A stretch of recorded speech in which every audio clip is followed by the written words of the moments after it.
El sospechoso se enfrentó a graves acusaciones por el brutal asesinato y posterior desmembramiento de los cuerpos de sus víctimas. Las autoridades informaron del hallazgo de una picadora de carne y un soplete en el maletero del vehículo del sospechoso. Barón, un estudiante universitario de Luisiana, junto con la oficina del alguacil del condado de Knox, describieron la escena del crimen como horrible y espeluznante.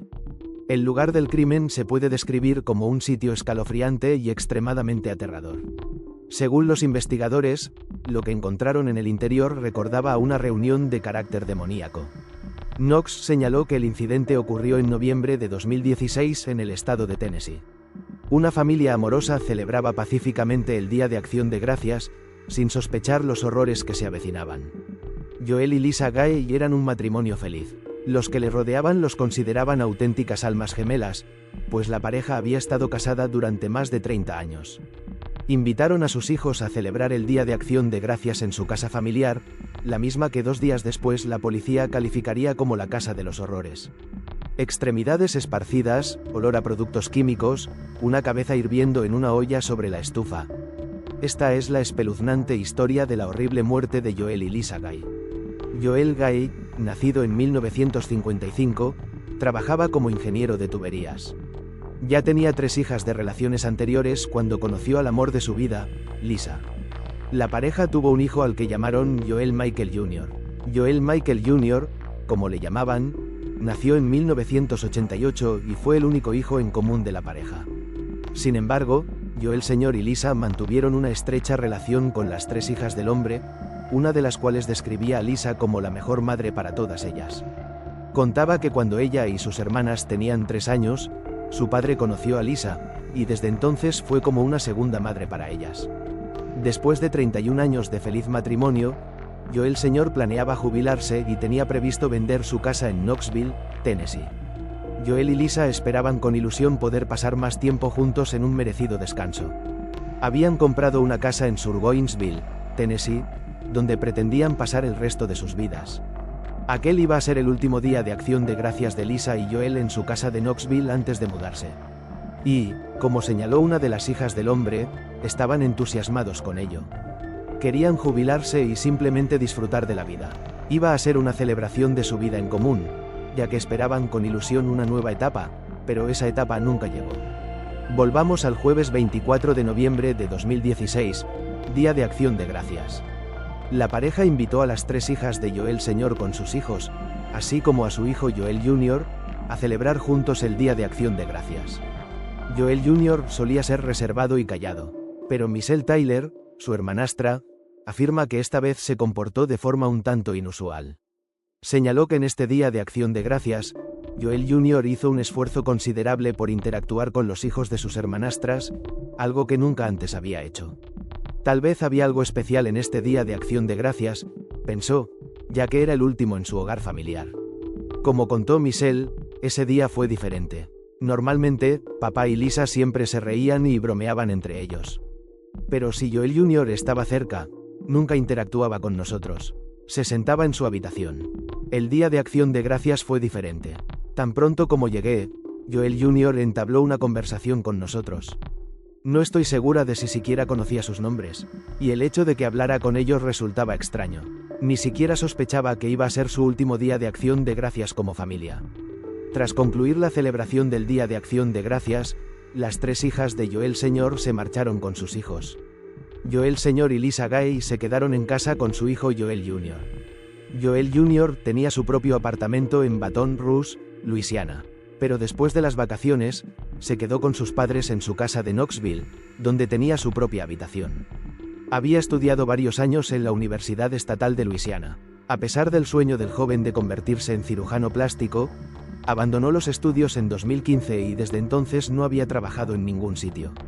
Dependía de sus padres y tenía dificultades económicas.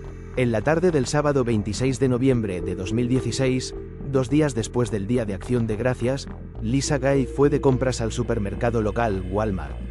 A las 3 de la tarde de ese mismo día, se vio a su hijo Joel Jr. en el mismo Walmart, donde compró vendas y productos químicos.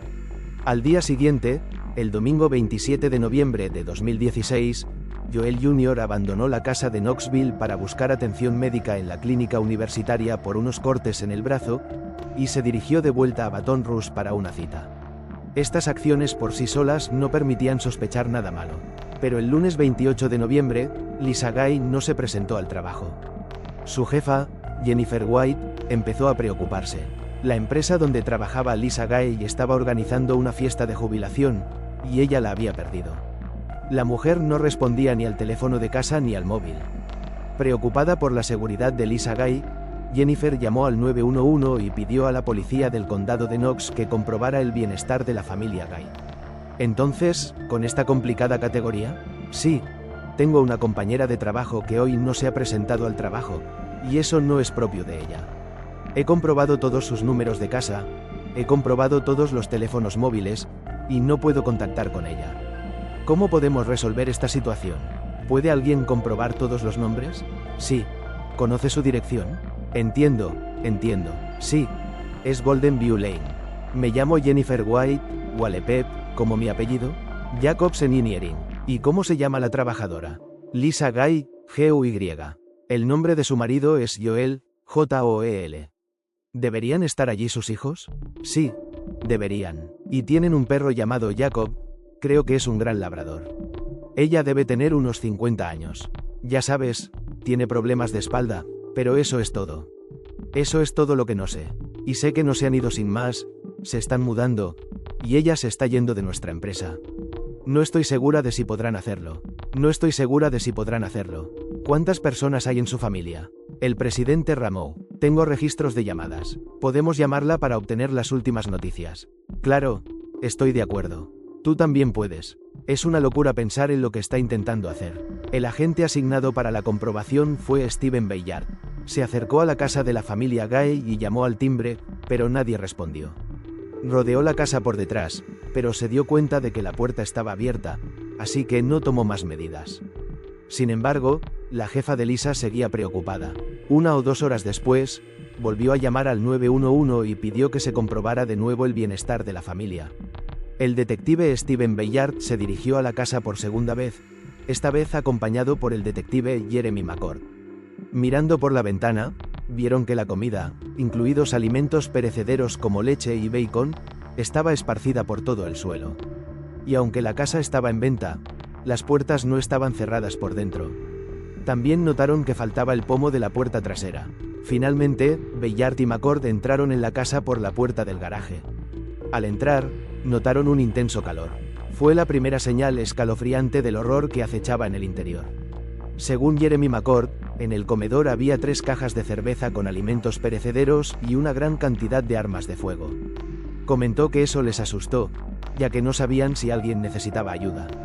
Luego, Jeremy McCord dijo que era simplemente una situación extraña. En la mayoría de los casos, si te enfrentas a algo, sabes inmediatamente lo que es. Pero esta fue una situación completamente diferente, porque tan pronto como subimos, el mundo pareció ponerse patas arriba. Literalmente, todo estaba patas arriba. Dentro de la casa, había armas de fuego desplegadas sobre la mesa del comedor. La concentración de productos químicos en el aire era tan alta que, según el oficial Bayard, los vapores cáusticos le marearon. Además, señaló que, a medida que seguían subiendo las escaleras, el calor se volvía cada vez más insoportable. Desconcertados por lo que habían visto, los agentes de la ley se prepararon para lo peor, y en el piso superior sus temores se confirmaron. Se toparon con una escena espantosa. Al final del pasillo yacía un par de manos humanas, y abajo, en la cocina, les esperaba algo aún más aterrador. Los oficiales se encontraban en una auténtica casa de los horrores. Dándose cuenta de que no podrían manejar la situación sin refuerzos, abandonaron el lugar. No había ningún alma viva físicamente presente en la casa. Se solicitaron refuerzos de inmediato y el equipo forense acudió al lugar. Al entrar, vieron una gran olla sobre la estufa que estaba caliente al tacto. El equipo forense también encontró manchas de color rojo parduzco en las escaleras, las paredes y los pasamanos. Pero las pruebas más espeluznantes se encontraron en el cuarto de baño. Además de las armas, en el lavabo del baño se encontraron 2 coladores que contenían líquido y fragmentos de carne. Casi todas las habitaciones estaban llenas de pruebas. Había productos químicos y armas esparcidos por toda la casa, y se encontraron rastros de sangre por todas partes. Sin embargo, el tercer ocupante, su hijo Joel Jr., no estaba por ninguna parte de la casa y seguía con vida. La policía puso a Joel Jr. bajo vigilancia. Al ser el único superviviente, se convirtió en el principal sospechoso y fue detenido el martes 29 de noviembre en Baton Rouge. En el maletero de su coche se encontró una picadora de carne. Entonces, ¿qué les pasó a Lisa y Joel Gay, señor? No había duda de que habían sido asesinados, y la principal sospecha recaía sobre su propio hijo, pero ¿por qué? En una mochila dentro de la casa, la policía se topó con un descubrimiento impactante. Un cuaderno negro que pertenecía a Joel Jr. Este cuaderno se convirtió en la clave para descifrar las muertes de Lisa y Joel. Señor, en él, elaboraba listas de comprobación, detallando el equipo que necesitaba y los pasos que tenía que dar para matar a sus padres. Minimizar la cantidad de cosas que toqué durante la visita. Usar guantes y calcetines para no dejar huellas dactilares ni huellas. Tirar algo por el triturador de basura para romperlo. Ponerlo en el suelo y asegurarlo. Limpiar después de mí mismo antes de que ella vuelva a casa. Traer una licuadora y una picadora de carne. Moler la carne. El cuaderno, titulado Libro de Actos Intencionales, mostró que Joel Jr. había estado planeando este asesinato durante varios días, si no semanas. Ya el 17 de noviembre, casi 20 días antes del crimen, las imágenes de las cámaras de seguridad muestran a Joel Jr. comprando artículos que luego utilizaría para el asesinato, como peróxido de hidrógeno. El historial de su navegador muestra que buscó información sobre diversos productos químicos, como el peróxido de sodio, el ingrediente activo del oxiclin. El plan de Joel consistía en quitarle la vida a ambos padres y hacer que pareciera que lo había hecho su padre. Joel Jr. tenía la intención de quemar parcialmente la casa en un intento de destruir las pruebas. También tomaba notas sobre la temperatura de la casa, afirmando que subiría el termostato al máximo para borrar todo rastro de sus horribles crímenes. A medida que se presentaban estas pruebas, la cronología de los acontecimientos empezó a tomar forma. El sábado 26 de noviembre, Lisa Gay salió de compras, dejando a Joel Jr. en casa con su padre, a quien atacó en la sala de ejercicios del piso de arriba. Lisa señaló que la habitación estaba desordenada, lo que indicaba que el hombre había luchado por su vida. Pero el hijo lo desarmó y le asestó más de 40 puñaladas. Lisa Gay regresó a casa poco después del mediodía. Entró en la casa con la compra que acababa de hacer, sin sospechar siquiera la pesadilla a la que volvía. Tal vez escuchó ruido en el piso de arriba o notó señales de que su hijo había recurrido a la violencia. Dejó caer la compra en el suelo y subió corriendo las escaleras. Pero era demasiado tarde, y ya no podía salvar a su marido. En su lugar, su hijo la atacó y la mató. Lisa Gay sufrió al menos 31 puñaladas. Joel colocó la cabeza de su madre en una olla y la puso a hervir sobre la estufa encendida. Tras sufrir un profundo corte en el pulgar izquierdo durante el ataque a su padre, el joven abandonó la escena del crimen y se dirigió al supermercado Walmart, donde se le vio a las 3:30 de la tarde comprando vendas, gasa y varios productos químicos. Habían pasado poco más de 3 horas desde que Lisa Gay había estado en ese mismo Walmart comprando comida para la familia. Ahora, en este mismo Walmart, Joel Jr. estaba haciendo compras mientras su madre y su padre ya estaban muertos. Por una trágica coincidencia, al oír la noticia del asesinato de su hija, la anciana madre de Lisa Gay se desmayó y fue hospitalizada. Murió un día antes del funeral de su hija. El hermano de Lisa compareció ante el tribunal, afirmando que el corazón de su madre se había roto. Darse cuenta de que a tu hija la ha matado su propio nieto es simplemente desgarrador. Mi madre ha muerto. Tienes 3 muertes en tus manos. Joel Michael Jr. tiene 3 muertes en sus manos. Ese día perdí a mi familia. Mi madre se ha ido. Mi hermana se ha ido. El mundo ha cambiado irrevocablemente. Las consecuencias de este crimen son vergonzosas. Los nietos de mis nietos podrán leer sobre este horrible y repugnante crimen. Nunca volveremos a ser como antes. A medida que se acercaba el juicio, las pruebas contra Joel Jr. se acumulaban, pero él se negaba a declararse culpable. Los testimonios de los familiares y el cuaderno de Joel mostraron que su motivo era el enriquecimiento financiero. Joel Gay había recibido apoyo económico de sus padres durante toda su vida, y Lisa trabajaba incansablemente para entregar la mayor parte de su salario a su hijo. Sin embargo, al acercarse a la jubilación, la pareja decidió que había llegado el momento de que su hijo de 28 años se valiera por sí mismo, y planeaban dejar de financiarlo. Joel Jr. se dio cuenta de lo que estaba pasando y no le gustó. Al enterarse de que sus padres ya no lo apoyarían, ideó un plan. Creía que si ambos padres morían, podría acceder a su seguro de vida por valor de $500.000. Además, Joel Jr. tendría acceso a otros activos de sus padres, como sus coches y su yate. Para la mayoría de nosotros, hacer daño a cualquier miembro de nuestra familia es inconcebible. Pero Joel Jr. no solo mató a las dos personas que más lo amaban y lo apoyaban, sino que lo hizo por dinero. La familia de Joel Sr. testificó en el juicio, confirmando que tenía la intención de cortar el apoyo financiero a su hijo. Según ellos, Joel Sr. iba a esperar hasta Navidad, que planeaban celebrar en su nueva casa, si sus vidas no hubieran sido truncadas de forma tan trágica. Querían hablar con su hijo sobre el hecho de que había llegado el momento de que pagara sus propias facturas y demás. Entonces intervino el fiscal, afirmando que esta era una familia muy unida. Les encantaba comunicarse y hablar de estos planes.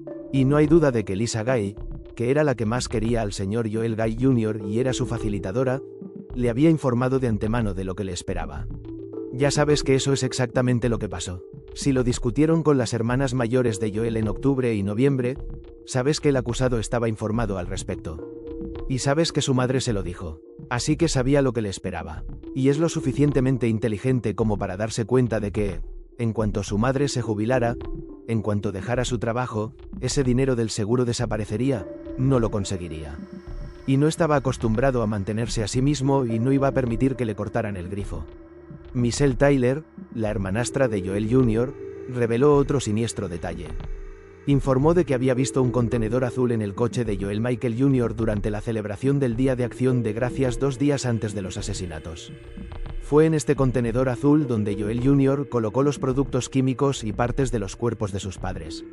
El segundo día del juicio, el martes 29 de septiembre, se mostraron imágenes de Joel Jr. captadas por las cámaras de Walmart pocas horas después de la muerte de sus padres, donde compraba vendas y tiritas para cubrir el corte en el pulgar que se había hecho tras atacar a su padre. Además, se mostraron otras fotos y vídeos de esta casa de los horrores. También se presentó ante el tribunal la olla que contenía la cabeza de Lisa Gay. Se encontraron huellas dactilares de Joel Jr. en muchos objetos de la casa. Los agentes testificaron, describiendo con más detalle lo que habían encontrado. Uno de ellos describió el olor, afirmando que nunca podría borrarlo de su memoria. Durante estas gráficas descripciones, Joel Jr. se sentó impasible, sin reaccionar de ninguna manera a los impactantes testimonios de la policía del condado de Knox. Un nuevo detalle como este, presentado en el juicio, reveló toda la profundidad de la crueldad de Joel. El tercer día del juicio, otro investigador judicial relató cómo retiraron los cuerpos en descomposición de la propiedad, describiendo cómo la carne de la cabeza de Joel Gay Sr. había sido completamente corroída por la solución ácida. El único amigo de Joel Jr. y antiguo compañero de cuarto también testificó ante el jurado. Michael McCracken, que conoció a Joel Jr. en la escuela, había sido su amigo durante casi una década. Lo describió como una persona socialmente incómoda que se volvía cada vez más solitaria con la edad. El tribunal reprodujo una conversación telefónica entre ellos tras el arresto de Joel Jr., en la que dice que Michael es el único rayo de luz en su vida.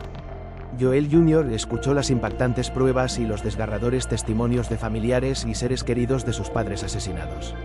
Y, sin embargo, el momento en que vio a su mejor amigo en el tribunal fue la única vez que Joel Jr. mostró emoción durante el juicio. El cuarto día del juicio, el jueves, comenzaron los alegatos finales. Joel Gay Jr. renunció a la oportunidad de testificar, y los cargos en su contra fueron leídos nuevamente. Finalmente, el viernes 2 de octubre de 2020, Joel Gay Jr. fue declarado culpable de todos los cargos, incluyendo 2 cargos de asesinato en primer grado, 3 cargos de asesinato en primer grado agravado y 2 cargos de abuso de un cadáver.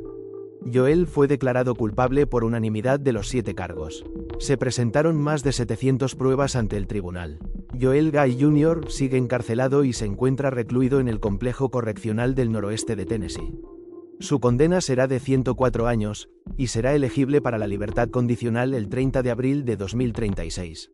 Robbie Middleton vino al mundo el 28 de junio de 1990, en el pintoresco pueblo texano de Esplendora. Criado por sus amorosos padres, Bobby y Colleen Middleton, junto a su hermana mayor Heather, Robbie creció en una comunidad muy unida donde todos se conocían. De niño, la alegría contagiosa de Robbie, su simpatía y su insaciable curiosidad lo hacían querido por todos los que lo conocían. Como muchos de sus amigos, disfrutaba jugando al aire libre, pero su pasión suprema era acampar. Durante años, había anhelado tener una tienda de campaña propia, y en su 8º cumpleaños, sus padres decidieron hacer realidad este sueño. Poco sabían ellos que este día, destinado a estar lleno de alegría, daría un giro devastador. En la mañana del 28 de junio de 1998, Robbie se despertó con una efusión de amor de su familia, quienes le presentaron 2 regalos, una gran caja y un pequeño sobre. Al abrir la caja, la emoción de Robbie no conoció límites al darse cuenta de que contenía la tienda de campaña que tanto había deseado. Después de expresar su gratitud a sus padres, abrió el sobre para encontrar una suma considerable de dinero, al menos para un niño de 8 años. Más tarde ese día, Robbie compartió su deseo de celebrar su cumpleaños con su mejor amigo, usando la nueva tienda de campaña en su patio trasero. Pidió permiso a sus padres para instalar la tienda y comprar fuegos artificiales para la ocasión. No solo estuvieron de acuerdo, sino que también lo acompañaron a la tienda para hacer las compras necesarias. Con todo en la mano, Robbie esperó hasta la noche para ir a buscar a su amigo, que vivía al otro lado del bosque en el mismo pueblo. Aunque la zona estaba apartada y mal iluminada, el niño estaba acostumbrado a caminar por ella sin temor al peligro. Sin embargo, en este fatídico día, todo cambió cuando fue víctima de un ataque horrible. Atado a un árbol con una red de pesca, empapado en gasolina y prendido fuego, los gritos de agonía de Robbie no fueron escuchados. Irónicamente, fue el dolor insoportable lo que lo mantuvo consciente y vivo. Cuando la red que lo sujetaba se quemó, Robbie logró liberarse y arrastrarse hacia el camino que llevaba a casa con su último aliento de fuerza. En ese momento, los vecinos de Robbie, que regresaban del trabajo, lo vieron salir del bosque. Inicialmente confundiendo su apariencia con simple suciedad, pronto se dieron cuenta de la verdadera magnitud de sus heridas al acercarse. El estado de Robbie era espantoso. Su cuerpo aún humeante y apestando a gasolina, sus ojos completamente blancos, su piel derretida, y sus pestañas, labios, cabello y genitales totalmente carbonizados.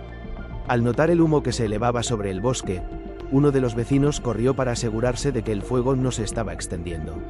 A unos 100 metros del camino, descubrieron el lugar del incendio, donde un pequeño árbol había sido casi consumido por las llamas. El suelo que lo rodeaba estaba empapado de gasolina, y el olor a combustible era penetrante en el aire. Mientras tanto, Robbie expresaba repetidamente su incapacidad para ver, su frío y su sed extrema.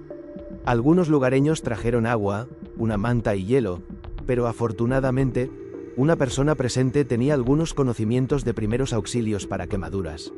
Advirtieron a los demás que no tocaran a Robbie ni le dieran nada de beber, ya que solo podría agravar su estado ya crítico. Mientras los vecinos intentaban ayudar al niño, sus padres estaban cada vez más preocupados por su ausencia. Al salir, notaron a un grupo de lugareños reunidos al final de la calle, pidiendo ayuda. Corriendo instintivamente hacia ellos, vieron a un niño con graves quemaduras cubriendo su cuerpo. Al reconocer las zapatillas rojas de Robbie, Colin se dio cuenta inmediatamente de que el niño quemado era su hijo. Todos comenzaron a interrogar a Robbie sobre lo que había ocurrido, si había sido un accidente o un ataque deliberado. Al principio, el niño parecía inseguro de cómo responder, pero finalmente reveló que un adolescente llamado Rex Taylor le había salpicado gasolina en la cara. Justo entonces llegó la primera ambulancia al lugar.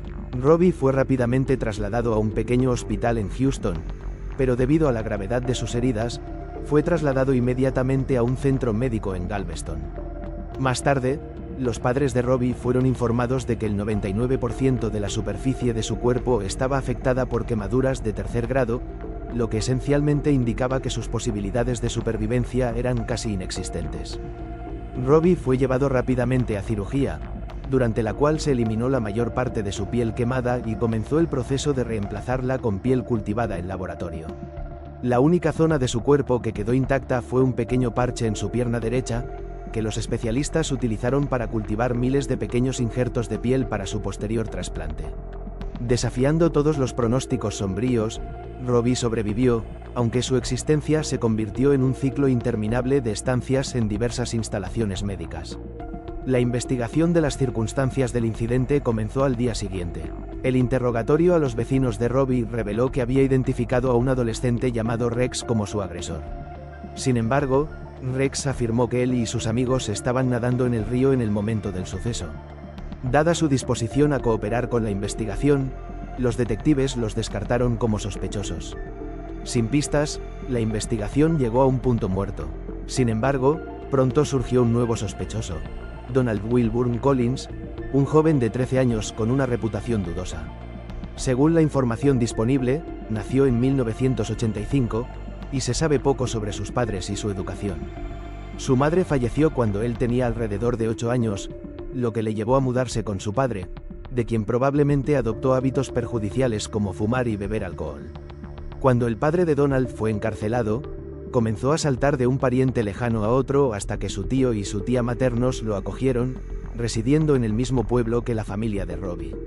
Donald era conocido principalmente por su crueldad hacia los animales y su incesante acoso a los niños más pequeños, lo que puede haber sido la razón por la que ningún padre local permitía que sus hijos jugaran con él. A diferencia del adorado universalmente Robbie, Donald prácticamente no tenía relaciones cercanas. Carecía de amigos genuinos y parecía pasar su tiempo acechando a los niños más pequeños que envidiaba. Los investigadores dirigieron su atención a Donald después de presenciar sus comentarios sobre los eventos en la televisión.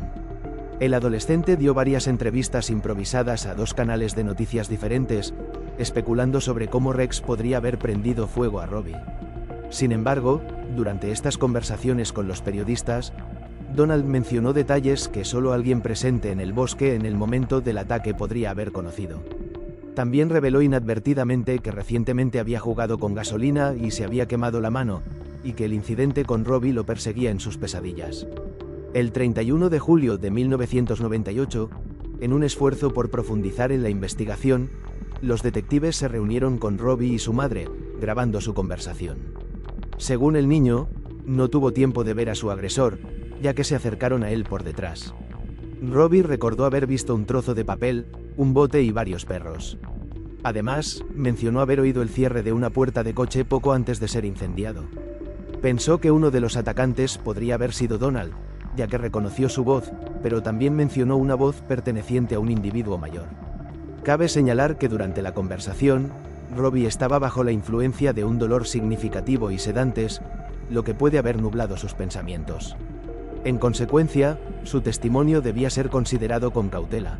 Sin embargo, unos días después, los detectives volvieron a hablar con la madre de Robbie, y ella informó que esta vez, su hijo no solo había nombrado a los agresores, sino que también había compartido algunos detalles de lo que le habían hecho.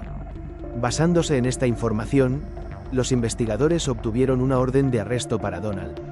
Durante el interrogatorio, el adolescente admitió haber participado en el ataque a Robbie.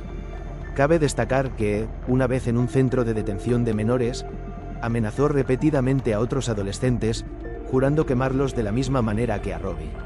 Algunos de estos adolescentes amenazados confiaron en un trabajador de protección infantil, quien se puso en contacto con los detectives para transmitirles la información. Según uno de los adolescentes, Donald afirmó haber quemado a Robbie porque él y su tío le habían obligado previamente a mantener una relación íntima. Supuestamente tenían miedo de que pudiera contárselo a sus padres. El mismo adolescente también informó que Donald encontró divertida la expresión de Robbie después de prenderle fuego, pensando que sus ojos estaban a punto de salirse de sus órbitas. A pesar de esta evidencia, la fiscalía decidió cerrar el caso contra Donald y, para enero de 2000, fue puesto en libertad. Quizás la razón principal de este resultado fueron las declaraciones inconsistentes de Robbie sobre la identidad del agresor. Independientemente de los esfuerzos de su familia por buscar justicia, la investigación de este caso llegó a un punto muerto. Durante los siguientes 13 años, la vida de Robbie se convirtió en una batalla continua. Pasó la mayor parte de su tiempo en centros médicos, sometiéndose a intervenciones quirúrgicas y tratamientos extenuantes, soportando más de 150 operaciones.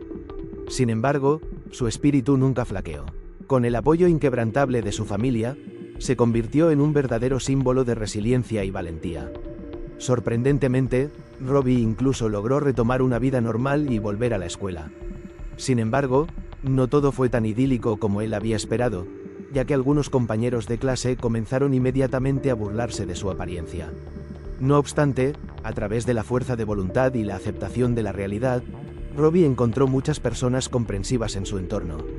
A pesar de todo lo que había soportado, demostró un coraje increíble cada día.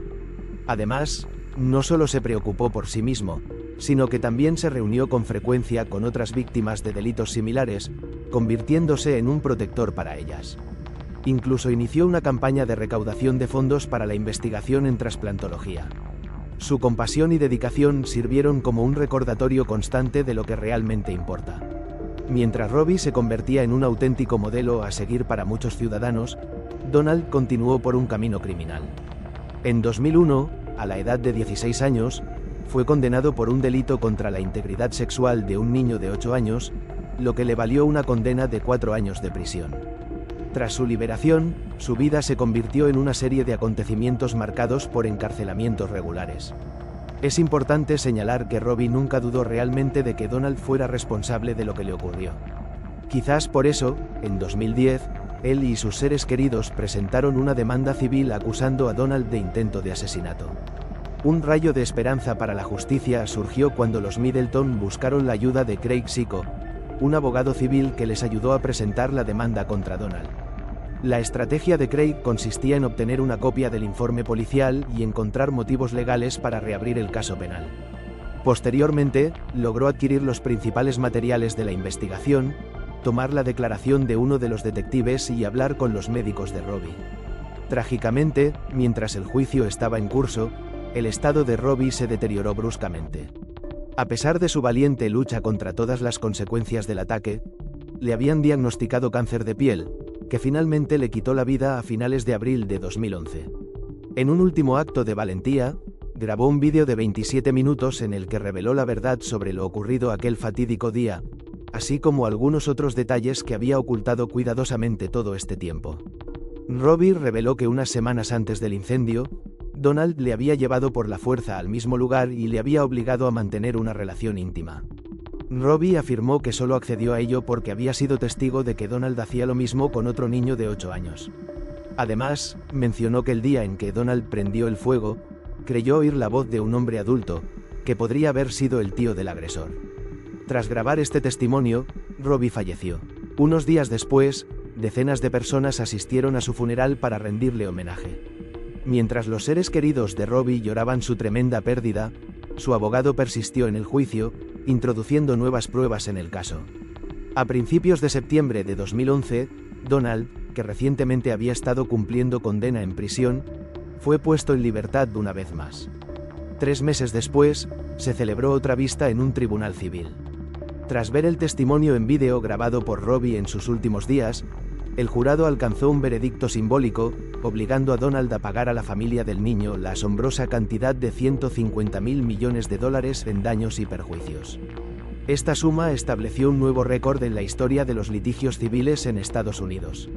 Aunque los padres de Robbie entendieron que nunca verían ese dinero, consideraron la decisión como una medida de justicia para su hijo, ya que el beneficio económico nunca había sido su principal motivación.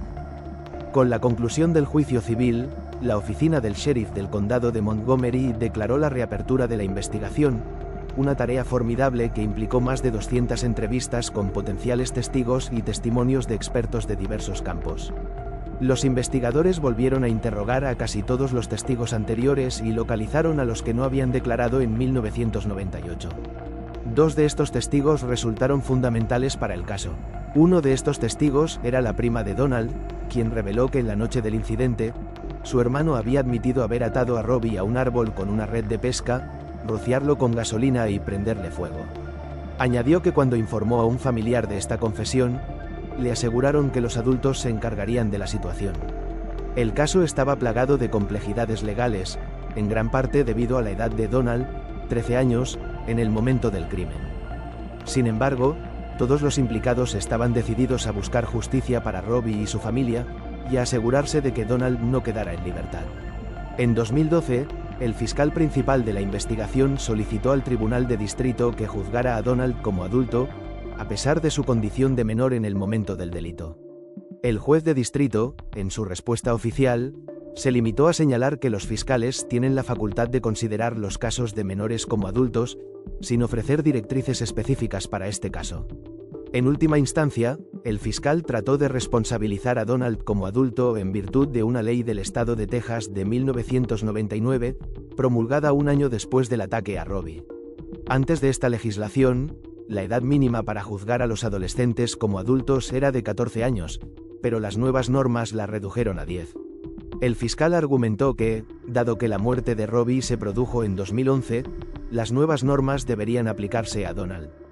Por el contrario, el abogado de Donald sostuvo que tratar a su cliente como adulto era ilegal, ya que la ley había cambiado solo un año después del ataque real, lo que significa que debía ser considerado responsable según las leyes vigentes en 1998. Varios testigos que declararon que Donald había admitido personalmente haber cometido el crimen asistieron a las audiencias para reconocerlo oficialmente como adulto. El juez concluyó que Donald debía ser considerado efectivamente como un adulto y enfrentarse a penas más severas por el asesinato intencional o no intencional de Robbie. Tras esta decisión, el caso fue transferido a la oficina del fiscal de distrito. Dada la amplia cobertura mediática, no solo en 1998, cuando se produjeron los principales acontecimientos, sino también durante el juicio civil, la defensa de Donald presentó una moción para trasladar el juicio a otra jurisdicción. El juez accedió a esta petición, citando el potencial impacto de la atención mediática en la imparcialidad del jurado. En consecuencia, el caso se trasladó a un distrito vecino, lo que supuso desafíos logísticos para los testigos de la acusación. La mayoría de los 40 o más testigos eran personas de bajos ingresos que no podían permitirse faltar al trabajo, carecían de transporte personal y no tenían fondos suficientes para cubrir los gastos en otra ciudad. Sin embargo, los fiscales hicieron grandes esfuerzos para garantizar la presencia de la mayoría de los testigos clave en las audiencias. Otra complicación surgió cuando se descubrió que aproximadamente 10 testigos eran personas que habían estado en un centro de detención de menores con Donald en 1998 y que, en el momento del juicio, aún estaban encarcelados en el sistema penitenciario de Texas. A pesar de estos obstáculos, el juicio de Donald comenzó en 2015. Dada la complejidad general del caso, los fiscales optaron por desviarse del orden cronológico tradicional de presentación. Comenzaron con el testimonio de uno de los médicos de Robbie, que discutió sus lesiones, su estado mental y las verdaderas causas de su muerte. Dado que el juez había excluido la confesión de Donald de atacar a Robbie de las principales pruebas durante la audiencia previa al juicio, los fiscales tuvieron que encontrar formas alternativas de transmitir al jurado lo que realmente había ocurrido. Para ello, se basaron en gran medida en la grabación en vídeo del testimonio de Robbie, que ya había demostrado ser crucial para el caso, ya que corroboraba que Donald le había atacado en un intento de ocultar otro delito igualmente grave.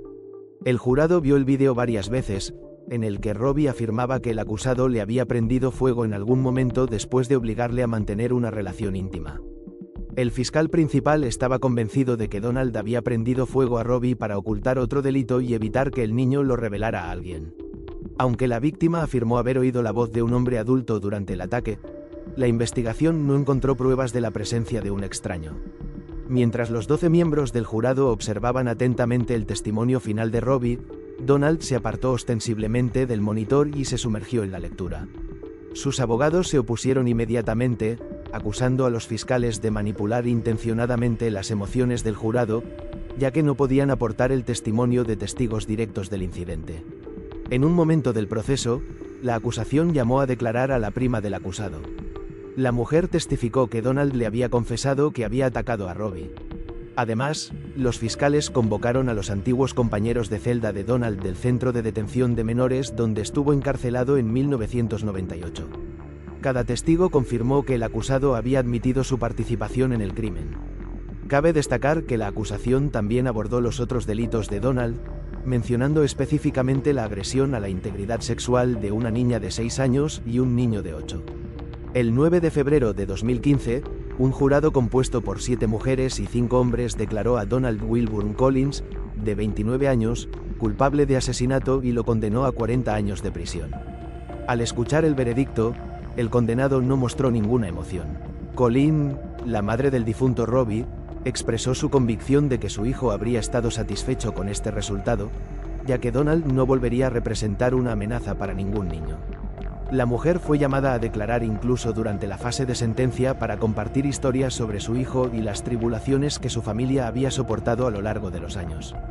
Si bien esta sentencia aseguraba efectivamente que Donald pasaría una parte significativa de su vida encarcelado, los seres queridos de Robbie consideraron que el castigo era insuficiente. Por el contrario, los fiscales e investigadores implicados en el caso se mostraron satisfechos con el fallo del tribunal. Después de 17 largos años, la justicia había prevalecido por fin. El principal abogado defensor de Donald consideró que la sentencia era excesivamente dura y presentó un recurso contra la decisión de juzgar a su cliente como adulto, a pesar de que el crimen se había cometido cuando era menor de edad. El abogado también argumentó que la acusación se basaba únicamente en pruebas circunstanciales, careciendo de pruebas físicas o testimonios que confirmaran la agresión y la violencia sexual contra Robbie.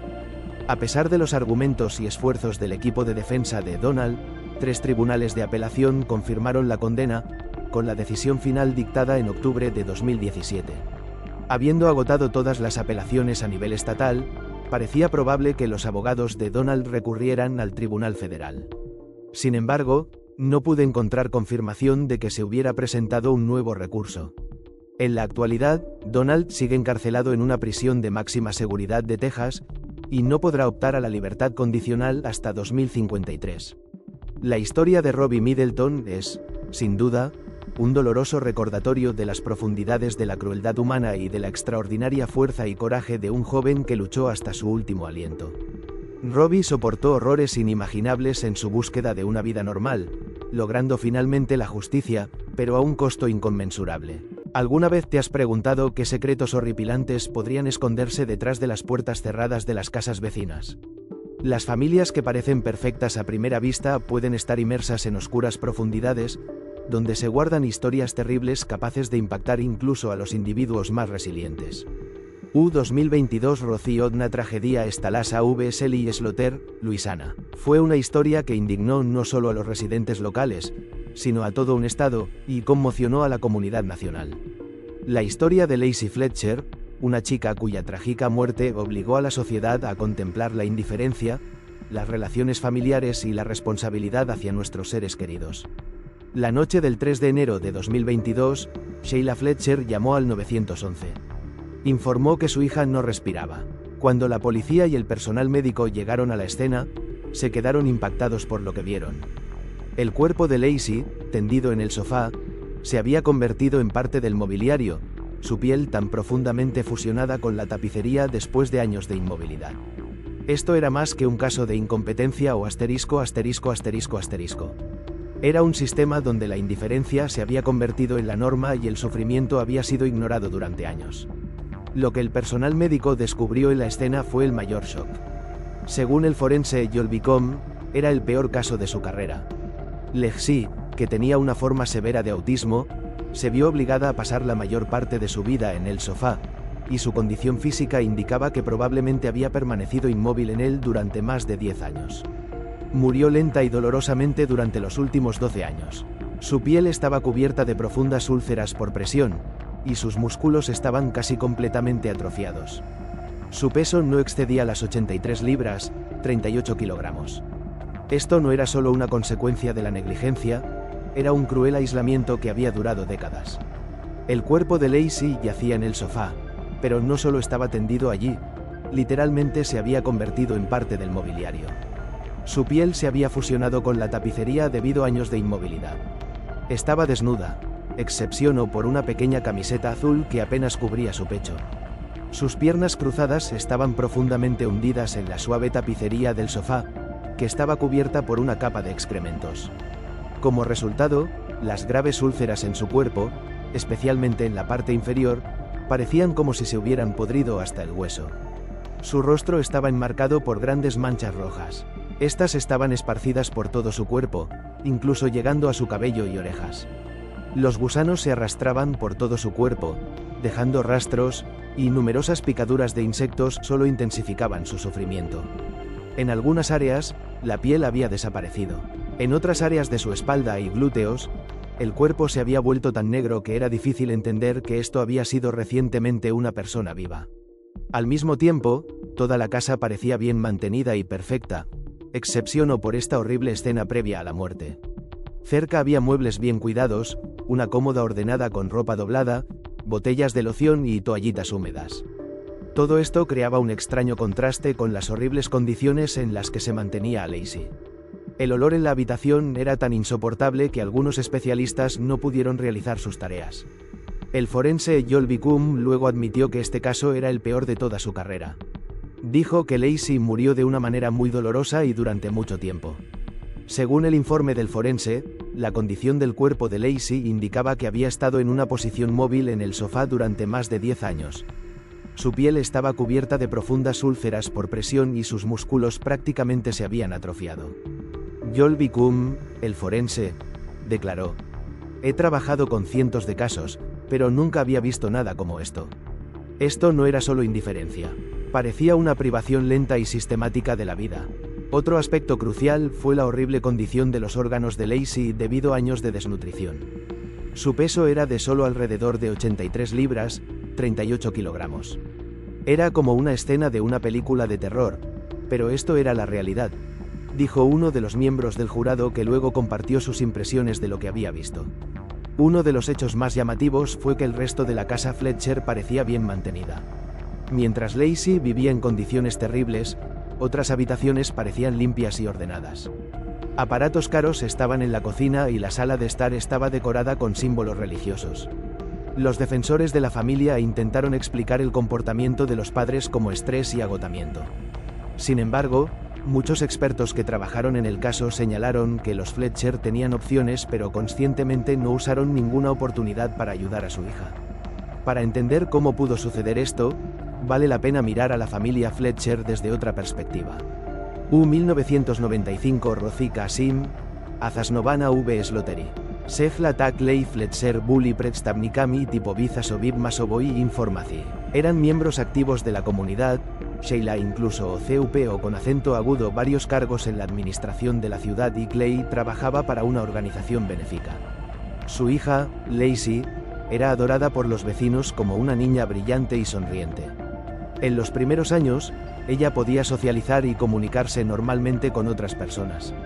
Muchos maestros hablaban de Lacey como una chica inteligente y diligente. Un amigo de la chica que era amiga de ella en 9º grado la recordó como una persona amistosa. Sin embargo, con el tiempo, la situación comenzó a cambiar. Lacey, a quien le habían diagnosticado autismo desde el principio, comenzó a enfrentar serios problemas en su adolescencia, particularmente con la ansiedad social. Cuando tenía 14 años, fue transferida a educación en el hogar debido a una mayor ansiedad, y su comunicación con otras personas disminuyó significativamente. Esta fue la primera señal de que algo andaba mal con la chica.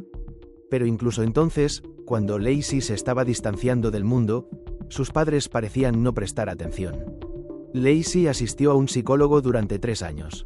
Pero debido a que Lacey rechazó la hospitalización, sus padres no insistieron en ello. Los padres incluso consideraron obtener una orden judicial para colocar a su hija en un centro médico. Ella comenzó a distanciarse de sus compañeros y a diferir drásticamente de los niños de su edad. El amigo de Lacey, el hijo del vecino Robert Ablates, dijo: «Ella se volvió diferente. Simplemente veía las cosas de manera diferente a muchos otros niños. Era diferente a otros niños de su edad. Sabía que no era una adolescente típica». También mencionó que Lacey era realmente una persona muy inteligente, pero no era madura como los demás. Le interesaban las cosas infantiles, no las adolescentes. Ya tenía 18 años, pero seguía viendo dibujos animados de Disney. Según los relatos de los vecinos, incluso a los 20 años todavía se podía ver a Lacey en la calle, pero luego desapareció por completo de la vista.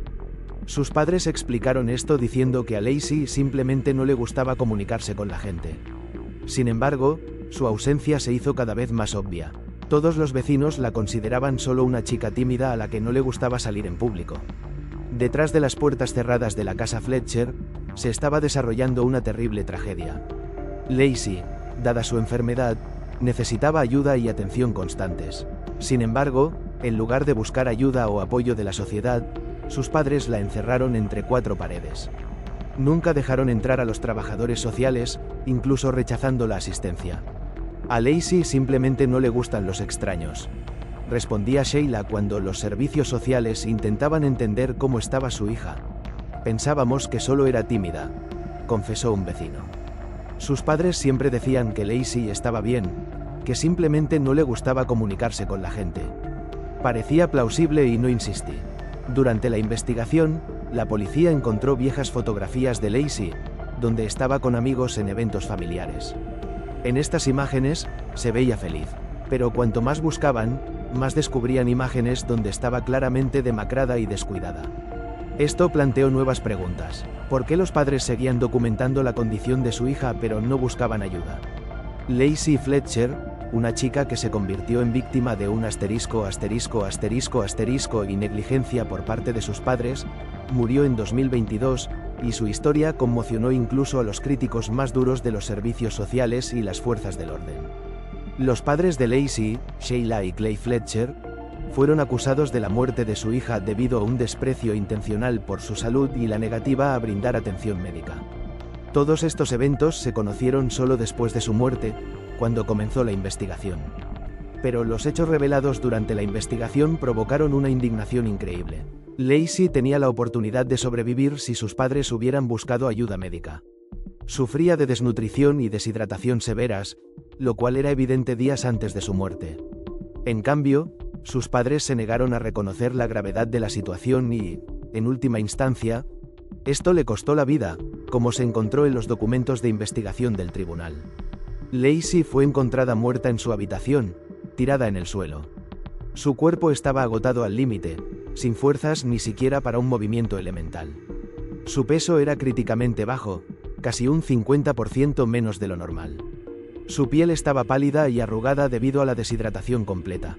Este momento fue impactante para los detectives, ya que no podían creer que una niña hubiera sido dejada sin ayuda durante tanto tiempo.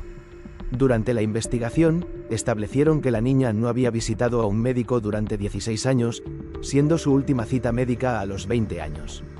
Cuando encontramos a Lacey, su condición era increíblemente grave. No podíamos entender por qué no la estaban alimentando.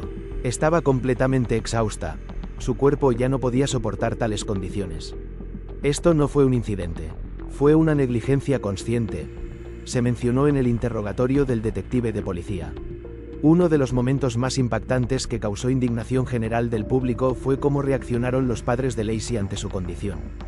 Clay y Sheila, en lugar de ayudar a su hija, ignoraron sus pedidos de ayuda, incluso cuando su cuerpo ya había comenzado a mostrar signos críticos de agotamiento. Continuaron ocultando el problema a quienes los rodeaban y no informaron la condición de su hija a los médicos o servicios sociales. Pit Kasdopitus Ejla Fletcherza Avila. Nemae problem z mogilami ubelexi. Ella era muy exigente con la comida. A veces los niños no quieren comer y pensamos que era solo su elección. Esta declaración plantea aún más preguntas sobre la irresponsabilidad de los padres. En un momento en que Lacey claramente no podía ni siquiera moverse, sus padres no prestaron atención a su dolor y sufrimiento. Durante el interrogatorio, los padres enfatizaron que su hija estaba consciente y había elegido este estilo de vida por sí misma. Lacey estaba intelectualmente sana hasta sus últimos días, por lo que sus padres afirmaron que no podían obligarla a hacer nada en contra de su voluntad. Dijeron que la cuidaron lo mejor que pudieron, llevándole comida al sofá, limpiando la orina y las heces y tratando las úlceras por presión. Sin embargo, ella nunca dijo que algo le doliera y no quería visitar a los médicos, y además, ni siquiera quería moverse. La madre indicó que Lacey todavía estaba viva a las 10 de la noche, aunque la investigación estableció que la niña había estado muerta por más de un día. Pero la madre insistió en lo contrario. Después de que se conoció la tragedia, comenzó una investigación que reveló hechos aún más horribles. Durante mucho tiempo, Lacey estuvo completamente aislada del mundo exterior. Los servicios sociales no tenían datos sobre su condición física, ya que los padres no visitaban a los médicos e incluso rechazaban las visitas de los trabajadores sociales. Esto resalta graves lagunas en el sistema de protección infantil. Primero, Lacey fue aislada del mundo exterior, sin tener contacto con sus compañeros u otras personas. En segundo lugar, su madre y su padre trataron de ocultar su condición a familiares y vecinos, impidiendo que alguien la viera. En tercer lugar, cuando la policía comenzó a investigar, se descubrió que los padres habían estado ocultando el abuso infantil durante un período prolongado. Los vecinos de Lacey, que luego se convirtieron en testigos en el juicio, recordaron haber escuchado los gritos de la niña a través de las delgadas paredes de la casa. Sin embargo, no se atrevieron a intervenir. Un vecino que testificó durante el juicio dijo: «Escuché sus gritos y llantos, a veces incluso fuertes sollozos, pero siempre pensé que eran solo problemas familiares.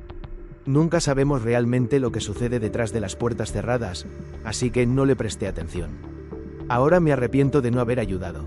Después de que el impactante descubrimiento se hizo público, los residentes locales comenzaron a recordar momentos extraños que anteriormente no parecían importantes. Sarah McGee, vecina de Sheila, recordó sentir un olor desagradable proveniente de la casa de los Fletcher durante muchos años. Le pregunté a Sheila al respecto y me explicó que tenían problemas de plomería. Parecía plausible y no insistí, informó.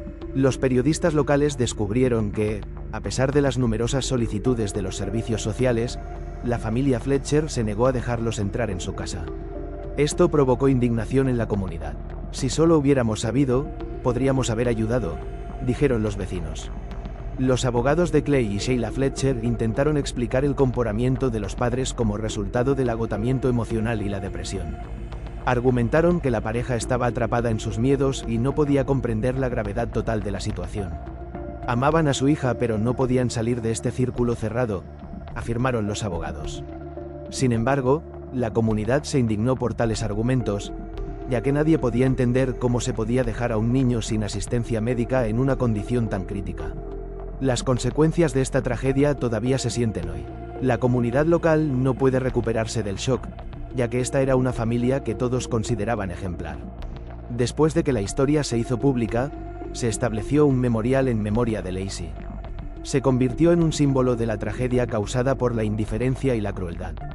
Los procedimientos legales continúan, pero incluso después de la condena inicial de Sheila y Clay Fletcher, muchas personas todavía tenían numerosas preguntas. ¿Cómo pudieron permitir tal situación? ¿Por qué la sociedad no pudo notar durante tanto tiempo que algo andaba mal con esta familia? Y lo más importante, ¿por qué no se hizo más para ayudar a Lacey mientras aún estaba viva? La tragedia de Lacey Fletcher planteó innumerables preguntas éticas y morales para la sociedad. ¿Cómo se pudo dejar a alguien sin la asistencia adecuada durante tanto tiempo cuando era obvio que su condición física era crítica? ¿Hasta qué punto somos responsables de quienes viven cerca de nosotros, incluso si sus vidas nos parecen distantes y poco notables? No deberíamos responder a cualquier señal de advertencia, incluso si parecen insignificantes o no nos conciernen. Una de las preguntas clave fue: ¿tiene la sociedad derecho a intervenir en la vida privada de las personas, especialmente cuando se trata de familias con niños con necesidades especiales? A lo largo de la investigación, muchas personas llamaron la atención sobre la importancia de garantizar un equilibrio entre el derecho a la privacidad y la necesidad de brindar asistencia en situaciones donde existe una amenaza real para la salud o la vida. ¿Cómo debemos reaccionar ante una tragedia de tal magnitud? La ignorancia selectiva o la falta de una respuesta adecuada con respecto a las familias con niños problemáticos puede llevar a consecuencias tan horribles. En cierto punto, esto se convirtió en una cuestión sobre la condición moral general de nuestra sociedad. Todos podemos hacer espacio para que otros ayuden, pero esto requiere una fuerte voluntad y responsabilidad que no todos están preparados para asumir. Lacey Fletcher se convirtió en un símbolo de una víctima olvidada que quedó sola con sus propios problemas debido a la indiferencia de quienes la rodeaban. Su muerte conmovió a todo un país, ya que este caso se convirtió en un fuerte recordatorio de lo importante que es actuar cuando aparecen los primeros signos de que alguien entre nosotros podría estar en peligro. Sheila y Clay Fletcher fueron acusados de cuidado inapropiado de su hija, lo que provocó su muerte. La fiscalía enfatizó que no solo no brindaron la asistencia médica necesaria, sino que tampoco buscaron ayuda profesional. Las pruebas de que Lacey no se había movido durante años y estaba en una condición física crítica indicaban negligencia prolongada y sistemática. Sheila y Clay Fletcher también fueron acusados de intentar ocultar la situación real, e incluso si no tenían la intención de matar a su hija, su inacción causó su muerte. El juicio fue cubierto por los medios y causó una importante resonancia pública, ya que el tema de la responsabilidad de los padres hacia sus hijos y el deber de proteger su salud y vida se convirtió en el tema principal de discusión. La jueza del condado Catherine Jones tomó la decisión de retirar los cargos de asesinato contra los padres de Lacey Fletcher.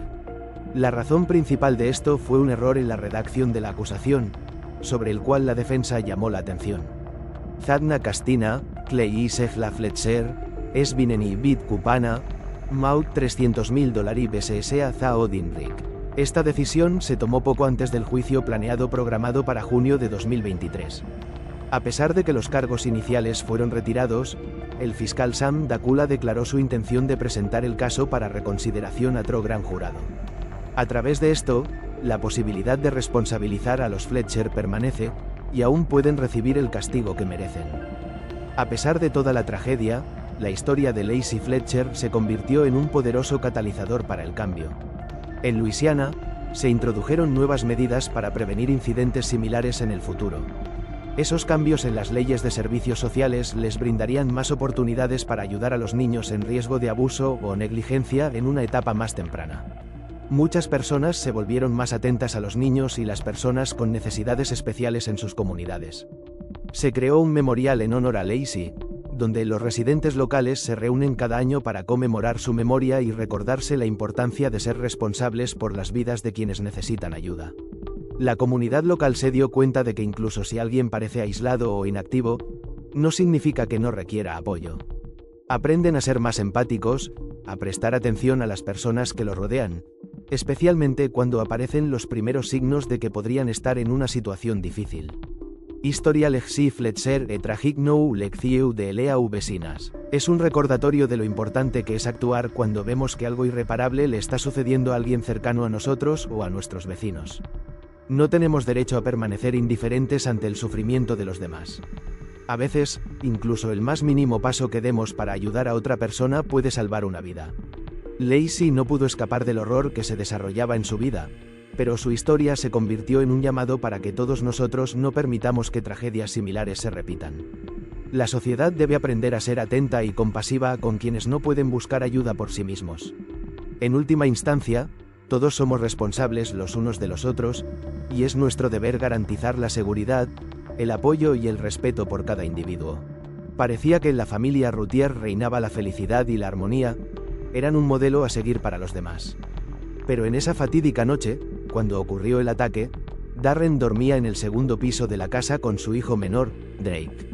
En la planta baja, en la sala de estar, Darlie dormía en el sofá, y cerca, frente al televisor encendido, se habían quedado dormidos los dos niños mayores. Alrededor de las 2:30 de la madrugada, un malhechor desconocido logró entrar en la casa de alguna manera e infligió numerosas puñaladas al dormido Damon. Después despertó a Darlie, quien, al abrir los ojos, sintió la fría hoja en su cuello. Hubo un breve forcejeo, y el atacante desapareció tan imperceptiblemente como había aparecido. La aterrorizada mujer llamó inmediatamente a la policía. Para cuando llegaron los paramédicos, Devon, lamentablemente, ya no respiraba. Damon aún mostraba débiles signos de vida, pero su corazón se detuvo de camino al hospital. A Darlie le encontraron un profundo corte en el cuello, que estaba a solo 2 centímetros de la arteria carótida. También tenía una herida de arma blanca en el brazo. Los médicos le brindaron urgentemente la asistencia necesaria. Mientras atendían a la mujer herida, los médicos notaron que no llevaba ropa interior. Cuando le preguntaron si Darlie creía que había sido violada, respondió que al despertar, efectivamente sintió cierta presión en la parte baja del abdomen. Sin embargo, el examen no confirmó el hecho. Después de recibir asistencia médica, Darlie fue interrogada por los agentes del orden. La mujer describió al atacante como un hombre de apariencia europea, de aproximadamente 180 centímetros de altura, vestido con una camisa negra y vaqueros, sin cinturón. También informó que el perpetrador, mientras huía de la escena del crimen, arrojó el arma homicida al piso de la cocina. Durante la inspección de la casa, los investigadores descubrieron que la mosquitera de la ventana del garaje estaba cortada con precisión. Y en el callejón cerca de la casa, a 2 propiedades de distancia, la policía encontró un calcetín ensangrentado. Los agentes del orden declararon inmediatamente que el motivo del crimen difícilmente fuera el robo, ya que entre la cocina y la habitación donde tuvo lugar el asesinato, había 13 anillos y un reloj de oro de mujer. En su opinión, si el objetivo hubiera sido el enriquecimiento, estos objetos de valor definitivamente habrían desaparecido. Pero en la casa de los Routier, nada había sido perturbado. No entiendo por qué, pero nos dimos cuenta de que esta persona mentalmente enferma no se llevó ningún objeto material de nuestra casa. En cambio, nos quitó las dos cosas más preciadas para nosotros, las vidas de nuestros hijos, comentó Darlie. La sangre se convirtió en la decoración principal del terrible cuadro en la escena del crimen. Los expertos forenses esperaban que el patrón único de las salpicaduras de sangre arrojara luz sobre los detalles del horrible asesinato. Tras un análisis detallado, la policía llegó a la conclusión de que el perpetrador entró en la casa de los Routier a través de la ventana del garaje.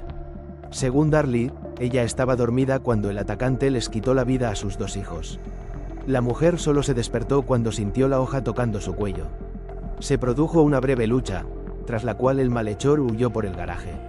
Darlie afirmó que en el proceso, él dejó caer el arma homicida, que cayó con estrépito en el piso de la cocina. Por su parte, Darren Routier dijo que estaba durmiendo arriba con el pequeño Drake y se despertó con el sonido de un cristal rompiéndose. Cuando bajó a la sala de estar, donde la policía ya lo estaba esperando, en lugar de preguntar por la condición de Damon y Devon, el hombre soltó: ¿Han visto a Darlie? ¿No es hermosa y no tiene una gran figura? Y añadió: entiendo por qué alguien podría venir, porque Darlie es una joven rubia atractiva. Ese comportamiento también me pareció extraño, especialmente teniendo en cuenta que acababa de perder a dos de sus hijos. Supongo que en ese momento, Darren no sabía con certeza si la propia Darlie sobreviviría, comentó uno de los oficiales. En la cocina, la mirada del oficial se posó en un juego de cuchillos blancos, uno de los cuales faltaba. Resultó que el cuchillo desaparecido con mango blanco era el arma homicida. En otras palabras, el asesino utilizó un cuchillo tomado de la cocina de los Routier. Las gotas de sangre en el suelo fueron cuidadosamente fotografiadas y recogidas para realizar pruebas de ADN. El tamaño y la forma de estas gotas debían confirmar o refutar la versión de los hechos expuesta por Darlie. Otra prueba importante fue el camisón de la mujer. Los investigadores creían que también podría proporcionar información valiosa para resolver este brutal crimen. El análisis de ADN del calcetín ensangrentado del callejón mostró que la sangre en él pertenecía a Devon y Damon. Sin embargo, los perros policía no pudieron seguir el rastro más allá del lugar donde se encontró este artículo. Aquí, los agentes del orden tuvieron ciertas preguntas.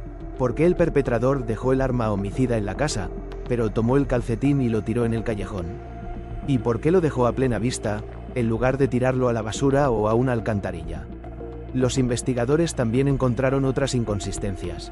Según Darlie, ella persiguió al atacante a través de la cocina, y él derribó una copa de vino y una aspiradora.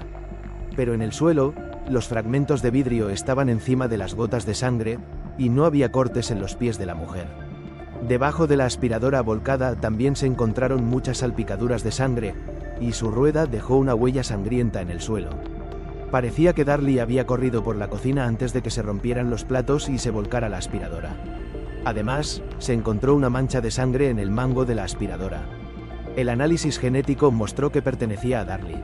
Las gotas caían sobre el mango en un ángulo de 80 grados, como si la mujer se hubiera inclinado sobre la aspiradora. Este rastro no coincidía con su relato de que simplemente pasó corriendo junto al aparato. Por lo tanto, o Darlie Routier mintió sobre lo que pasó en la cocina, o sabía más sobre los asesinatos de lo que le contó a la policía. A Tom Bevel, un experto en análisis de muestras de sangre y coautor de un conocido libro de texto sobre el tema, se le pidió que examinara las gotas encontradas en la casa de los Routier. Tenía que interpretar la historia que contaban los rastros sangrientos. Bevel señaló que las gotas en el piso de la cocina tenían una forma redonda regular. Esto indica que fueron dejadas por una persona que estaba quieta o se movía muy lentamente. Sin embargo, Darlie afirmó que fue apuñalada en el sofá, y que sangrando, corrió por la cocina persiguiendo al atacante. Pero al correr, las gotas de sangre habrían tenido una forma elíptica con una cola característica que indicaría la dirección del movimiento. La mujer también dijo que el criminal dejó caer el cuchillo mientras huía por la cocina. Sin embargo, Tom Bevel no encontró evidencia de esto. Según él, la superficie fue examinada minuciosamente en busca de rastros de la caída del cuchillo, ya sea verticalmente hacia abajo, sobre el mango o de lado. Pero no se encontró nada por el estilo. El experto añadió que si hubiera tanta sangre en el cuchillo como se registró, entonces su silueta clara habría quedado en el piso. O al menos algunos rastros del impacto en la superficie. Pero no había tales rastros. Barry Dickey, un especialista en grabación de audio, recibió la tarea de analizar la llamada de Darlie a la policía. Para ello, El hombre utilizó un programa especial para aislar la voz de la mujer, eliminando todo el ruido de fondo. Los resultados del análisis mostraron que durante la conversación, ella logró visitar al menos 3 habitaciones diferentes de la casa. Darlie se movía muy rápidamente entre ellas, sin detenerse mucho tiempo en ninguna. Esta información contradecía su testimonio inicial a las fuerzas del orden. Durante el interrogatorio inmediatamente después de la tragedia, Darlie presionaba una toalla húmeda empapada en sangre contra sí misma. Los oficiales de policía sospecharon que la mujer podría haber limpiado algunos rastros con ella antes de su llegada. Para comprobarlo, los investigadores utilizaron luminol, una sustancia química que brilla al contacto con la hemoglobina, incluso si la sangre se limpia cuidadosamente. Cuando se atenuó la luz en la cocina y se roció el reactivo, en el piso frente al fregadero aparecieron claras huellas de pies descalzos. Al oficial se le puso el pelo de punta en el lugar. Las huellas pertenecían a Darlie. También se encontraron manchas de sangre en las puertas de los armarios debajo del fregadero. El luminol mostró que alguien había logrado limpiarlas antes de que llegara la policía. Uno de los oficiales señaló que la naturaleza de las huellas sangrientas indicaba que alguien había estado de pie junto al fregadero durante mucho tiempo, sangrando y sin moverse. También se notaron gotas de sangre superpuestas. Una prueba de ADN confirmó que era la sangre de Darlie. La fiscalía sugirió que fue aquí donde la mujer se infligió heridas en el cuello y el brazo. Según los fiscales, si había un extraño en la casa, entró y salió sin dejar ningún rastro de su presencia. Además, en la alfombra de la sala de estar se encontró una inusual huella sangrienta que repetía exactamente el contorno de la hoja del cuchillo. Un abundante rastro de sangre que fluía desde su punta permitió a los expertos forenses sacar una importante conclusión sobre el asesino. La única forma conocida de que un cuchillo deje rastros como los que encontramos es si estaba en la mano de una persona que está sangrando. Es decir, si tienes un corte en el brazo y estás sosteniendo un cuchillo, la sangre fluye por tu brazo, luego por tu muñeca y a lo largo de la hoja, dejando un patrón característico. Por cierto, este rastro solo pudo haberse formado con un sangrado muy abundante, que encontramos en la punta del cuchillo en la huella, explicó uno de los expertos. Resultó que Darlie tenía un profundo corte en el brazo derecho. El análisis de ADN mostró que la sangre en el cuchillo le pertenecía a ella y a Damon, pero no a un atacante desconocido. La joven afirmó que simplemente recogió el cuchillo del suelo y lo puso sobre la mesa de la cocina. Pero no dijo ni una palabra sobre haberlo tenido en sus manos en la sala de estar. Ni huellas de pies ensangrentados, ni huellas dactilares, ni pistas que apuntaran a un sospechoso. Como si Peter Pan hubiera bajado por la chimenea, cometido los asesinatos y se hubiera ido. Pero no tenemos evidencia de que alguien entrara por la ventana, cometiera el crimen y escapara, se encogió de hombros el investigador. Los agentes del orden estaban convencidos de que en la noche de la tragedia no había extraños en la casa de los Routier. Y tan solo 8 días después de la muerte de sus hijos, la pareja celebró el cumpleaños de Devon en el cementerio, quien habría cumplido 7 años. Invitaron a un equipo de filmación de un canal de televisión local al evento. Si conocías a Devon y Damon, entonces sabes que ahora están en el cielo. Y allí están teniendo la fiesta más grandiosa que puedas imaginar. No querrían que estuviéramos tristes aquí abajo. Aunque nuestros corazones están rotos, estoy segura de que Devon y Damon querrían que nos divirtiéramos, dijo Darlie a la cámara. El fiscal de distrito Greg Davis observó esta celebración en televisión. Según él, quedó verdaderamente conmocionado por lo que vio. Solo había pasado una semana desde la muerte de los niños, y sus padres ya estaban organizando una ruidosa fiesta. Esto le pareció extremadamente sospechoso. En el Instituto de Ciencias Forenses del Condado de Dallas, Charles Lynch encontró la evidencia más convincente que refuta la versión de Darlie sobre la invasión del hogar. En uno de los cuchillos de pan de la cocina, encontró un pequeño trozo de fibra de vidrio y algo de polvo de goma. La mosquitera cortada en la ventana del garaje de los Routier estaba hecha de fibra de cloruro de polivinilo. El núcleo de este material consistía en hilos de fibra de vidrio. La partícula encontrada en el cuchillo resultó ser idéntica a las fibras de la mosquitera. Lynch examinó todo a fondo, pero no encontró ningún otro objeto en la casa con un relleno similar. Pude excluir todas las demás fuentes potenciales de esta fibra de vidrio. Por lo tanto, mi conclusión es esta. La partícula encontrada en la hoja del cuchillo de pan solo pudo haber venido de la mosquitera cortada en el garaje, resumió el experto. El especialista del FBI Alan Brantley estaba convencido de que no había un intruso en la casa. En mi práctica, Nunca nos hemos encontrado con casos en los que un criminal primero entra en una casa, toma un cuchillo, vuelve a salir, corta la mosquitera y luego regresa a la habitación. Esto simplemente no es necesario para cometer un crimen, a menos que alguien esté específicamente tratando de escenificar los eventos de la manera en que piensan que deberían haber sucedido, o quiera que otros crean que sucedió así. Y esto ya es una clara señal de escenificación, explicó. En la parte posterior derecha del camisón de Darlie, los expertos encontraron salpicaduras de sangre. El análisis de ADN mostró que era la sangre de sus dos hijos. Algunas de las manchas tenían una dirección específica característica del movimiento de un objeto del cual goteaba sangre. En mi opinión, en este caso, ese objeto era un cuchillo. Cuando se balancea un cuchillo, la sangre vuela de su punta y va hacia atrás. Y si la hoja está apuntando hacia arriba al mismo tiempo y está lo suficientemente cerca de la superficie, las gotas se asentarán detrás de la mancha en forma de salpicaduras características. Estos son los rastros, dirigidos hacia arriba, que encontramos en la camisa. Esto corresponde completamente a la trayectoria de un cuchillo empapado en sangre en la mano derecha de Darlie, comentó el experto forense. La evidencia forense contó una historia completamente diferente a la que Darlie Routier había relatado a la policía.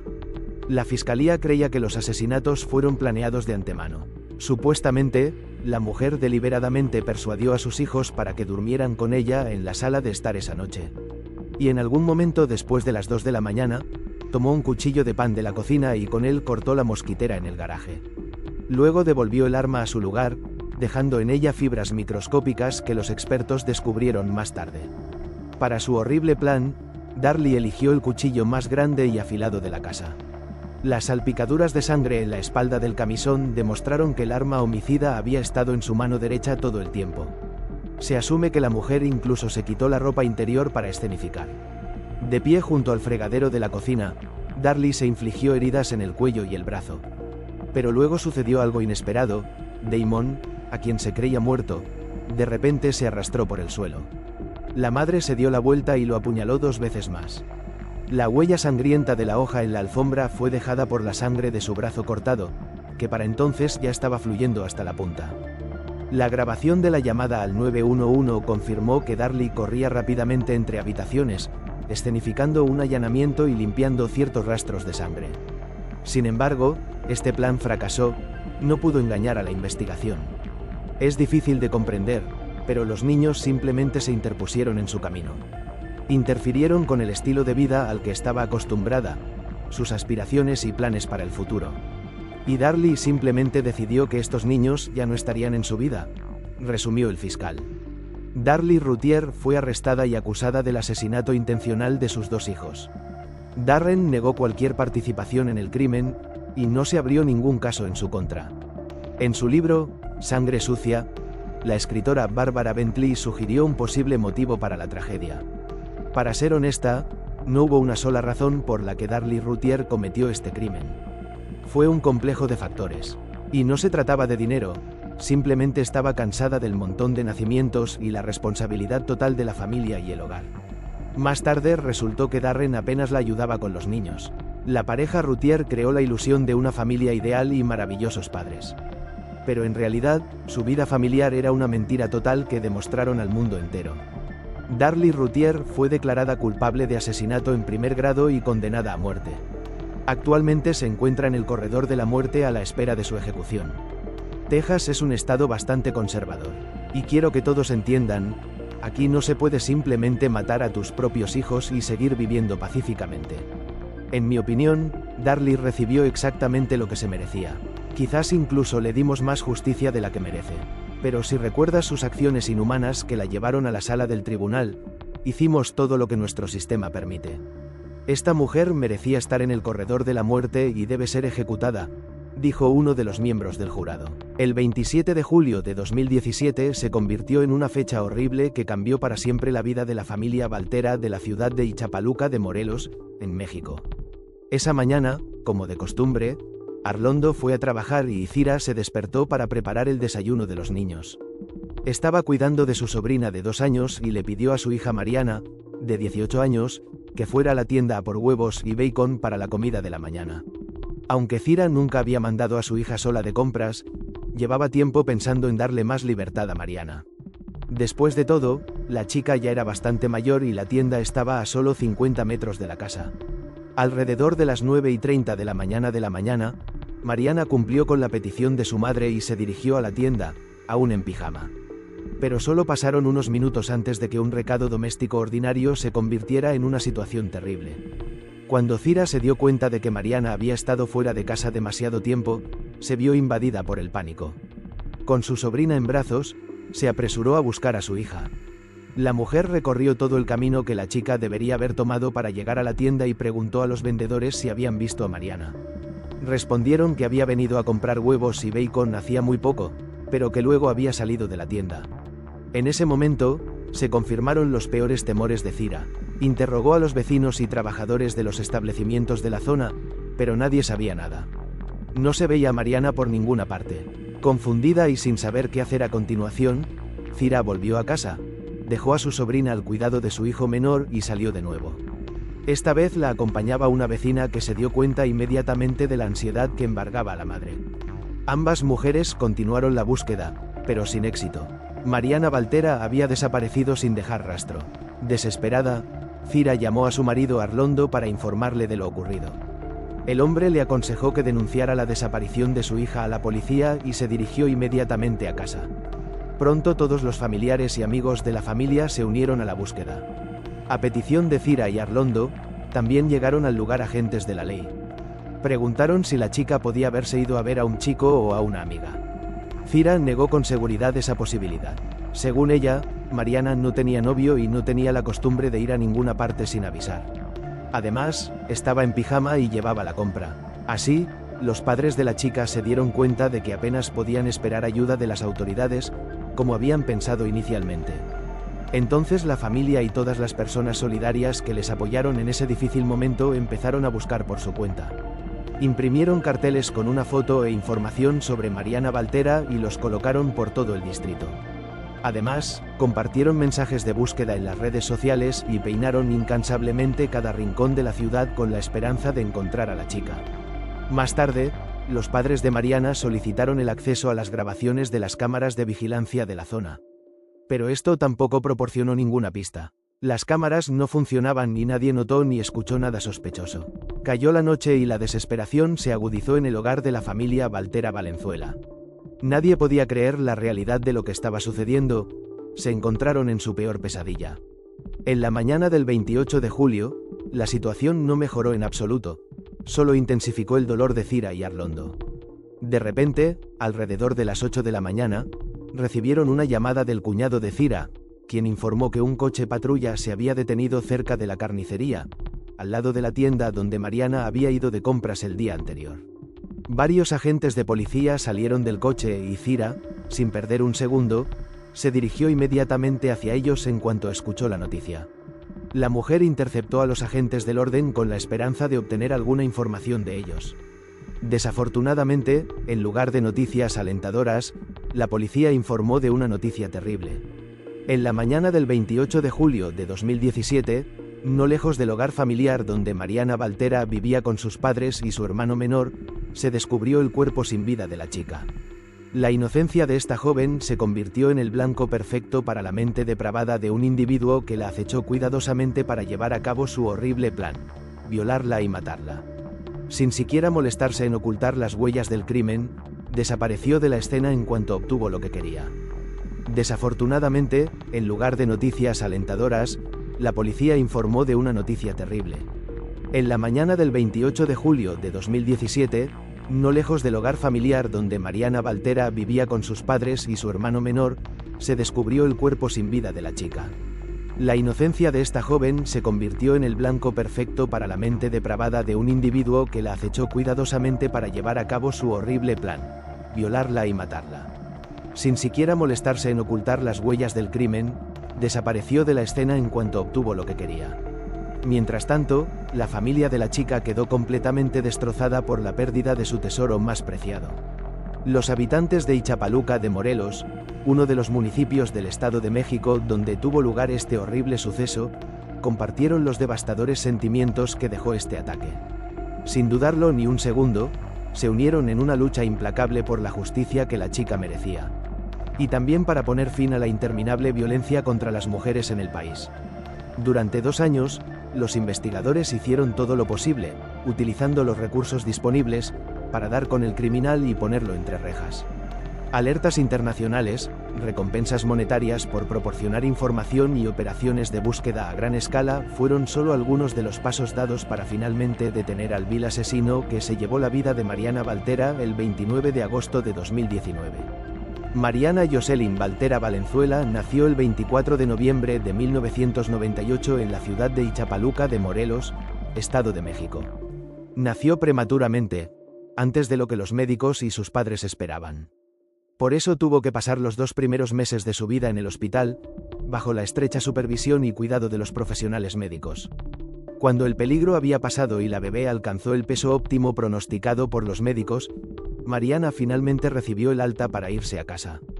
Pudo ir con sus padres, Cira y Arlondo, que esperaban ansiosos el inicio de la vida familiar fuera de los muros del hospital. Desde los primeros días de su existencia, Mariana demostró ser una verdadera luchadora y, gracias a este notable rasgo, su cuerpo no sufrió consecuencias negativas. Sin embargo, en la primera infancia, requirió cuidados especiales, ya que le diagnosticaron epilepsia a los 6 años. Debido a esta afección, Mariana se vio obligada a tomar medicación regularmente para controlar las convulsiones y poder llevar una vida normal como cualquier otra chica de su edad. Pero ella era única y especial. Todos los que tuvieron la oportunidad de conocerla se encariñaron rápidamente con Mariana gracias a la dulce bondad que irradiaba. Tenía un vínculo especialmente estrecho con su familia. Durante su adolescencia, a pesar de tener algunos amigos, Mariana prefería pasar la mayor parte de su tiempo en casa en lugar de en fiestas o paseos, como solían hacer sus compañeros. Como señalaban sus seres queridos, parecía más joven de lo que era, no solo por su estatura, sino también por su inocencia y su forma de comportarse, típica de niños mucho más pequeños. Mariana Valtera no podía ni imaginar que el mal existiera en el mundo, ya que ella misma era incapaz de sentirlo. Se caracterizaba por la sensibilidad y un profundo amor por los animales que, cuando la chica llegó a secundaria, se plasmó en el sueño de ser veterinaria. Esta era la dirección que seguía a los 18 años, dando los primeros pasos para hacer realidad sus sueños. Pero a pesar de que todos estos años Mariana estuvo bajo la protección fiable de sus padres, que la protegían del daño, el peligro resultó estar mucho más cerca de lo que pensaban. En un instante, todo lo que habían construido con tanto esmero se hizo añicos. El horrible crimen destruyó para siempre la feliz vida de la familia, dejando solo dolor y sufrimiento a su paso. La investigación de este caso duró 2 largos años.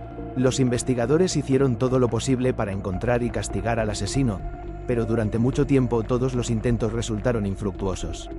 Y, sin embargo, el 29 de agosto de 2019, gracias al minucioso trabajo de las fuerzas del orden y la ayuda de los ciudadanos preocupados, el sospechoso fue finalmente detenido. Resultó ser un hombre de 29 años que vivía no lejos de la casa de la familia Valtera. Las pruebas de su culpabilidad eran más que suficientes, por lo que el tribunal no tardó en dictar una dura sentencia. Aunque la justicia finalmente se restableció en este caso, el dolor de perder a una hija querida nunca abandonará los corazones de sus padres. El recuerdo de Mariana Valtera permanecerá para siempre en los corazones de todos los que la conocieron y amaron. Esta tragedia se convirtió en otro recordatorio de lo frágil que puede ser la vida humana y de lo importante que es apreciar cada momento pasado con los seres queridos. Cira preguntó si su llegada estaba relacionada con la desaparición de su hija, pero los agentes respondieron que habían venido por otro motivo y le pidieron que abandonara la escena. Sin embargo, la mujer ignoró su petición y permaneció en la entrada del local.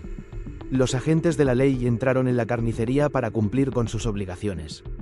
Tras unos minutos, que fueron necesarios para la inspección, informaron de una noticia terrible. En el interior se encontró un cuerpo sin vida que, por desgracia, coincidía con las características de la chica desaparecida. Unas horas más tarde, el padre de Mariana, tras identificar a su hija, confirmó el horrible hecho de su asesinato.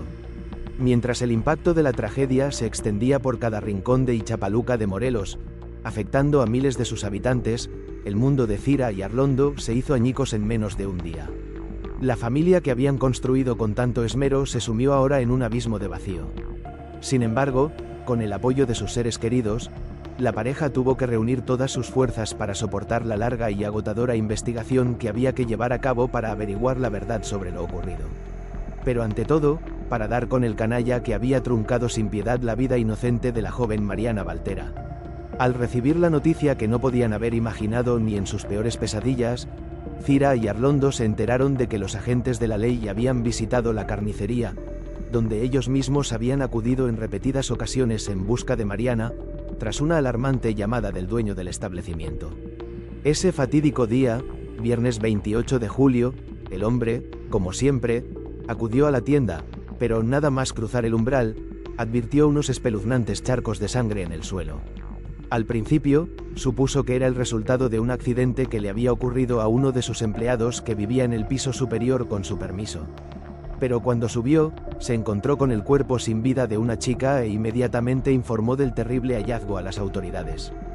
Los agentes que acudieron al lugar, además de otras pruebas físicas, descubrieron ropa de hombre empapada de sangre y un cuchillo que bien podría haber servido como arma homicida. Tras los trámites oportunos, cuando Arlondo identificó oficialmente el cadáver de su hija, los investigadores continuaron con la investigación, ordenando los exámenes forenses necesarios. Los resultados de la autopsia confirmaron no solo el hecho de la violación de la chica, sino también que el agresor la había estrangulado y le había asestado una puñalada en el pecho con un cuchillo de carnicero, y había esperado a que la vida abandonara su cuerpo por la pérdida masiva de sangre. Además, el examen estableció que la muerte de la chica se produjo en la noche del 28 de julio, y quedó claro que aún estaba viva durante todas esas horas que su familia dedicó a una búsqueda desesperada por las calles de la ciudad, sin siquiera sospechar lo cerca que estaban de su preciada Mariana.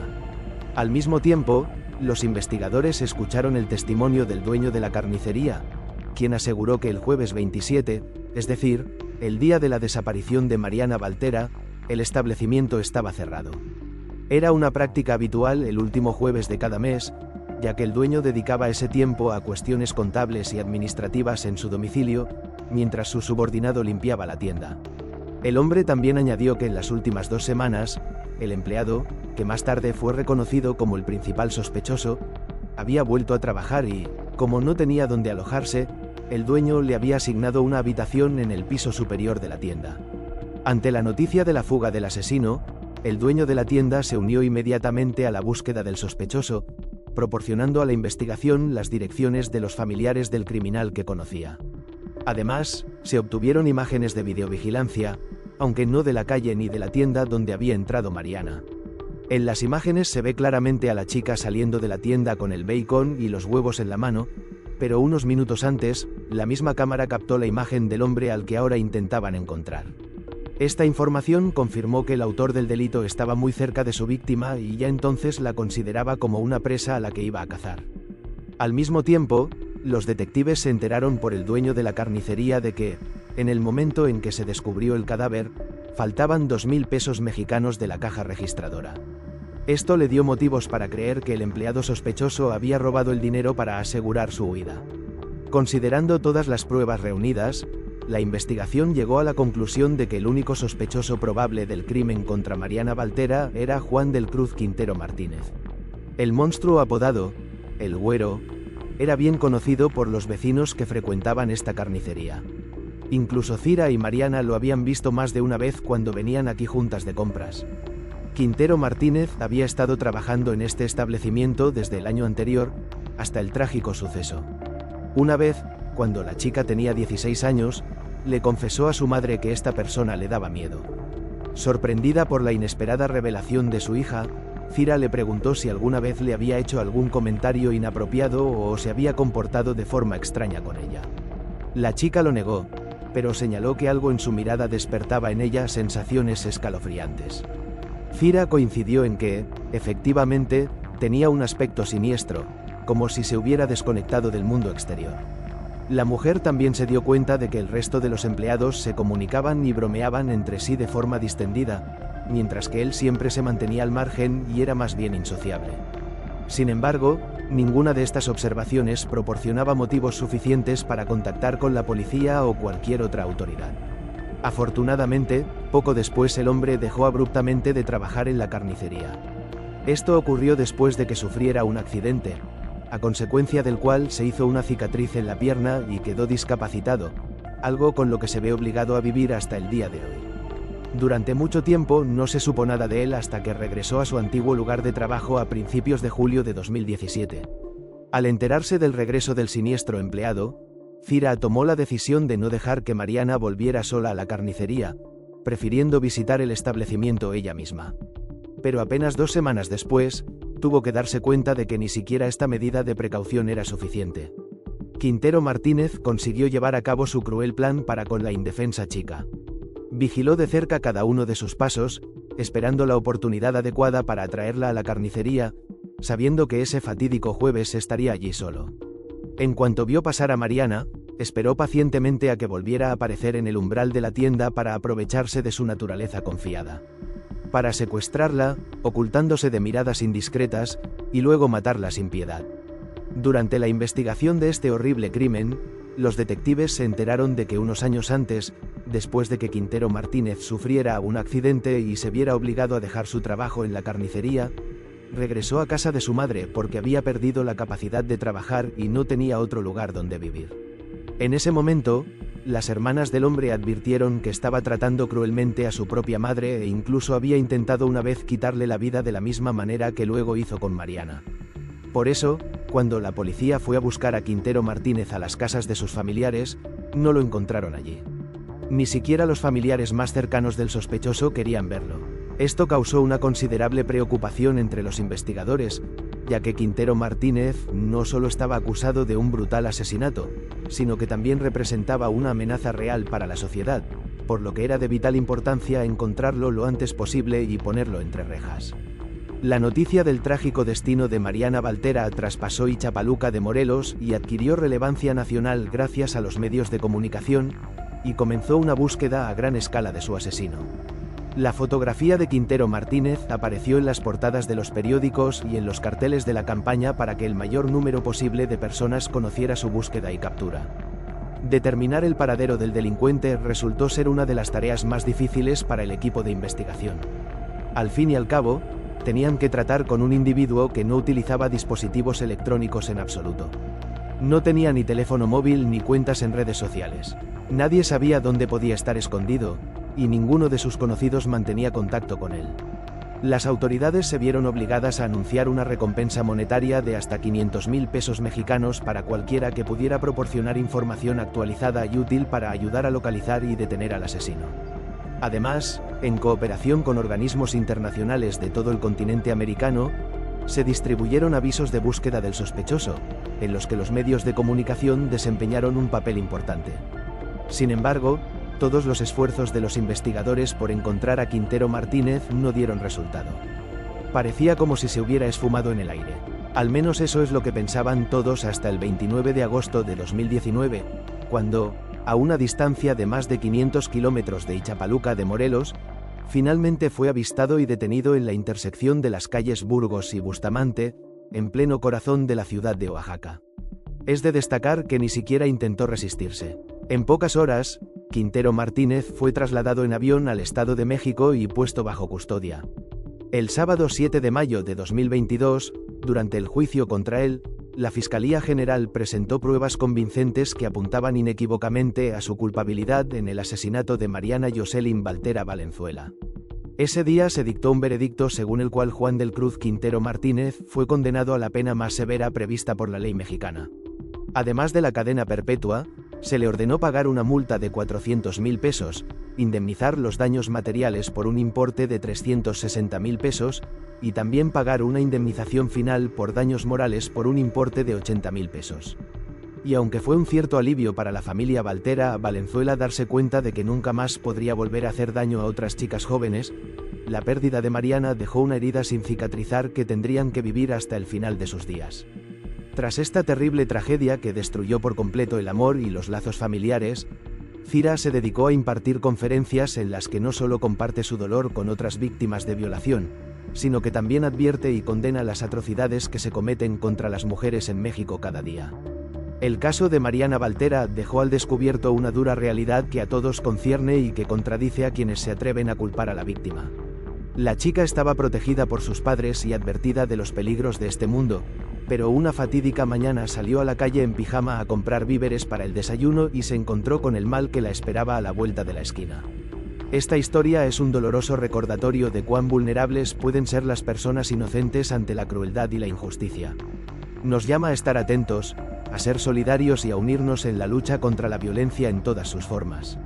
Al fin y al cabo, solo trabajando juntos podemos construir una sociedad en la que cada persona se sienta protegida y tenga derecho a una vida tranquila y feliz sin miedo. No olvides dejar tu opinión en los comentarios. Suscríbete al canal y dale me gusta a este vídeo. Hasta la próxima, amigos.